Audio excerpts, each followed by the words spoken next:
Hello everyone, and thanks for listening yet again. Today we're going to continue talking about social emotional learning, and we're going to look at the competencies that are found within social emotional learning. With everything going on, and also thinking about what we do specifically within Us Squared, which is all about self-awareness and understanding ourselves before we can work on uniting society, we thought that we would start with the first competency of self-awareness. Now, within self-awareness, there are 5 different pieces. And it's really important, especially in today's time of really having nothing but time on our hands, to really be aware of what we're thinking, how we're feeling, and how we're navigating through that. So let's dive into self-awareness a little bit deeper. The first of this is to identify the emotions that we carry within ourselves.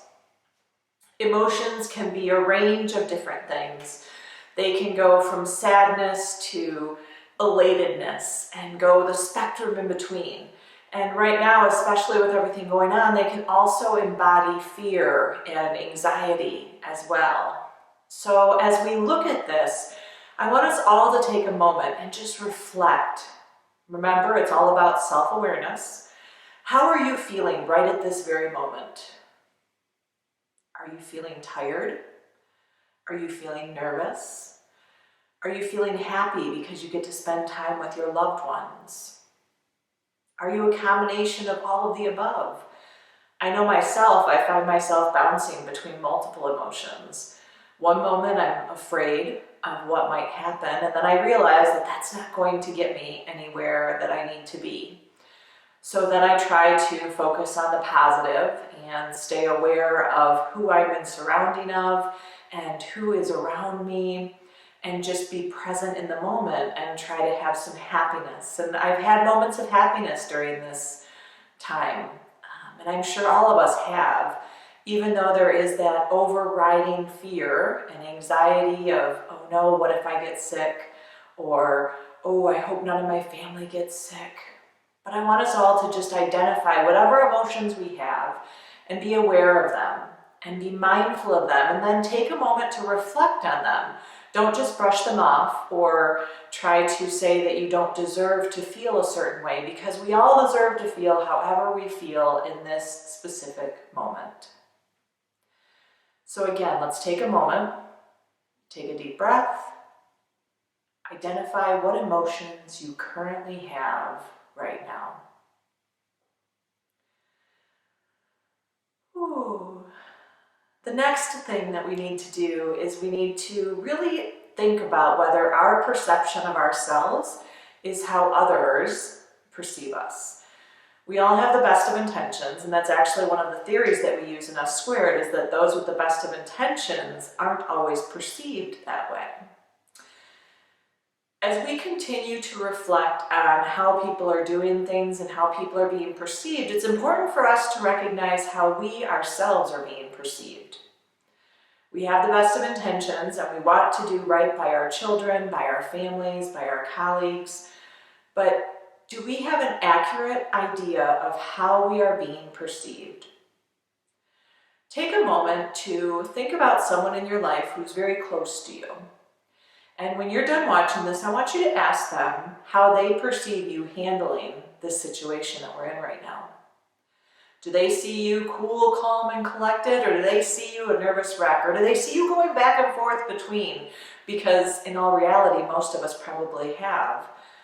But try to be accurate with your self-perception, because that is what's going to help us come to a center of being able to move forward, and again, gaining that self-awareness. All of us have strengths. Some of us are really good at drawing. I am not one of those people. Some of us are really good at speaking. I think I'm okay at it. Could be better. And some of us are really good at motivating change. I feel like that's something that I try to do very well. We have to take a moment to recognize our strengths, because we all have them. And on the same token, recognize where we might need help. Because right now, while we have this time, Now is the time that we can really focus on becoming better people. Within ourselves, again, self-awareness. We're not trying to better anyone else around us. Focus on yourself, because ultimately, if you focus on yourself, everyone who interacts with you will become better because of it. So take a moment, jot down your strengths. Come up with 3. I'm sure all of us have many more than that, but come up with 3. For myself, I feel like I'm pretty good at motivating change. And I also feel like I'm a pretty good cook, because everyone in the family always asks that I cook certain things at family dinners. So I feel like I'm pretty good at that. And my son will tell you I'm a really good mom. So those are the 3 things I feel like I'm pretty good at. Now, are there days where I'm not the best mom? Absolutely. Are there days that I mess up in the kitchen and maybe even start a fire? Shh, don't tell anyone. Of course. And are there times where I can't motivate myself, let alone anyone else? Sure. Recognizing a strength of ourselves does not mean that you're perfect in those items. But if you can gain that self-awareness, then you can move one step closer to motivating others to see that strength and also to encourage strength in others. Now, when you recognize those strengths, sometimes you have to have a little bit of a confidence booster as well, to not only recognize your strengths, but to have confidence in letting people know about your strengths. I know myself that that was something I had to really struggle with, especially going through starting my own business. I had been successful in my career as a teacher, as an administrator, as a superintendent, and I had to decide that this was going to be my passion.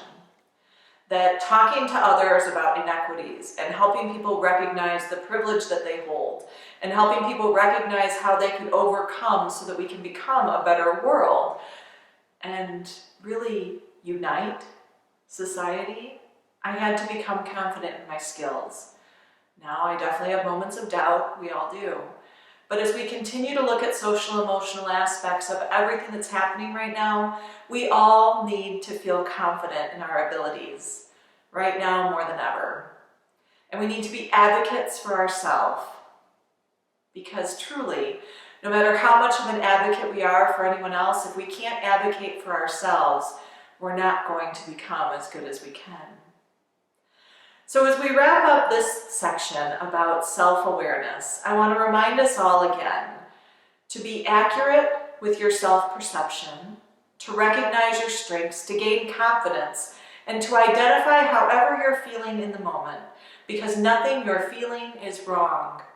It might be different, and you might go through ebbs and flows of different emotions, but if you can identify those emotions, whatever you're feeling, you will allow yourself to be human.